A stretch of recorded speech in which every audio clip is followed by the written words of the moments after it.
was a little bit above and beyond, way too public, where, you know, perhaps even the government has kind of worked hand in hand. I mean, they even did. You know, World War II, they even reached out. They even reached out to get the mob's help. Yeah. You know, and in Cuba, the assassinate Castro in World War II. Yeah. So, in a way, they've worked together and maybe turned a blind eye until it was too in everyone's face. It was too in the papers. There was too much on the news. And you know, where the politicians figure they got to step in. Yeah, you don't see that in other places. You see that in New York, and New York was always like that, but never really saw that so much in New England, and that kind of leads me to another story. We're talking about stripper stories. I'll tell you the first stripper story was when I was bouncing at a strip club. They had one in New Haven, and they had one in my hometown. And I removed a guy, and we can get into kind of techniques here, because this was back when I was just wrestling and from judo, but the move that I would use that the folks would know is just like a quick snap down and just what we call like a chin strap, reach around and grab them by the chin, pull them into it, and walk them out. I didn't think it was anything brutal about the way I removed the guy. And let me say, you know, this goes back a long time. This was in the 90s. Let me just say that I was very chill. As I always loved the word chiller from Roadhouse as opposed to bouncer. I was never cooler, somebody that cooler, chiller. Yeah, I mean, exactly. I've been bouncing since 1995 myself. Yeah. So in this instance, I didn't think I was. This was at a strip club. This was at like I said, this is a club in my hometown, which is since raided and closed and all that. I'm not going to mention names or anything, but they had one in New Haven and they had this club. Okay. But I didn't even think anything of it, right? So I removed this kid. He was a real a-hole. He was a real buffoon, and he could come in there kind of intoxicated because this place was a juice bar where you had to you could bring your own. He was already intoxicated. But I didn't really know who he was, and I got a call. I got called in to the club, and one night when I wasn't working, and I was told, you've got to see these guys in New Haven. So I said, okay, whatever. Thinking, when am I going to get fired?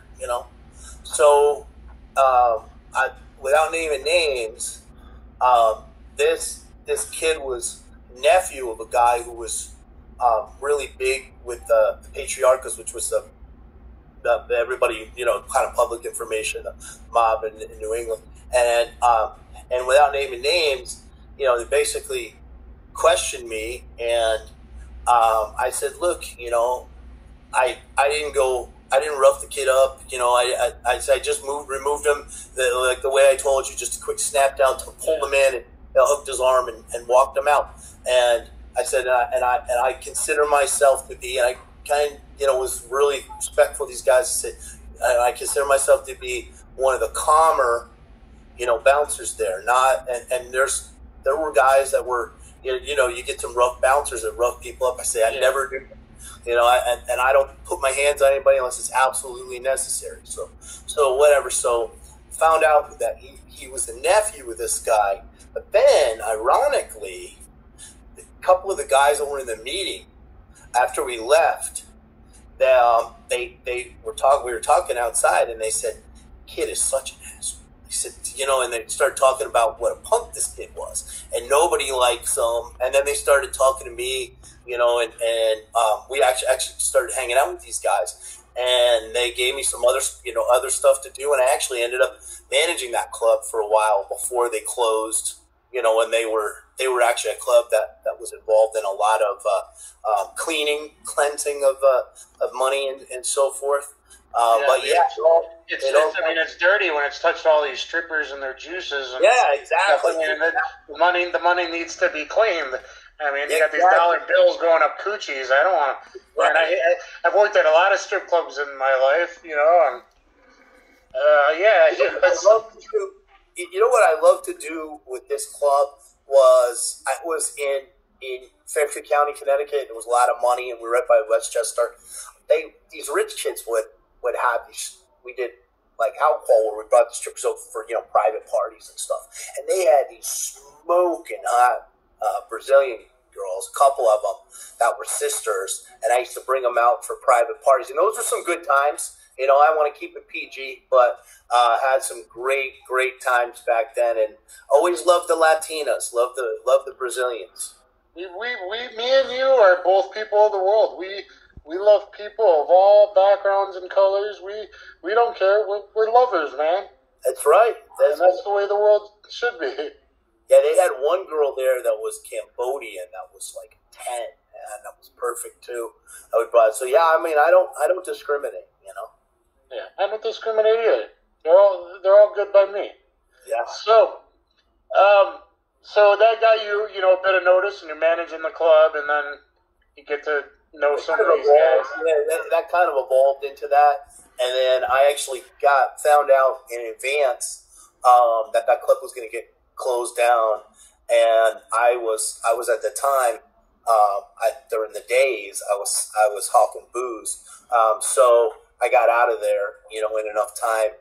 It was kind of information, and like you said, a lot of times the way it was, and this is the point of the story, the way it is in New York, where everybody's so showy, it's a lot different in other places, in Boston and in Rhode Island, Connecticut, where there always was mob presence, but not as showy.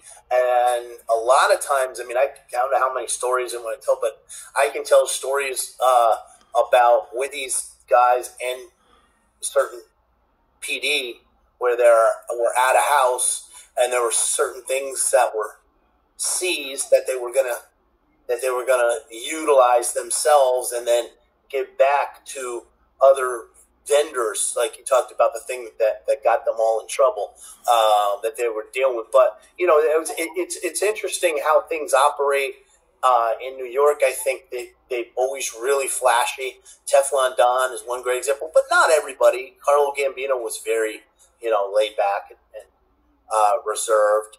Paul Castellano was, but Gotti he was a showman. Yeah. You know? And it's just, I think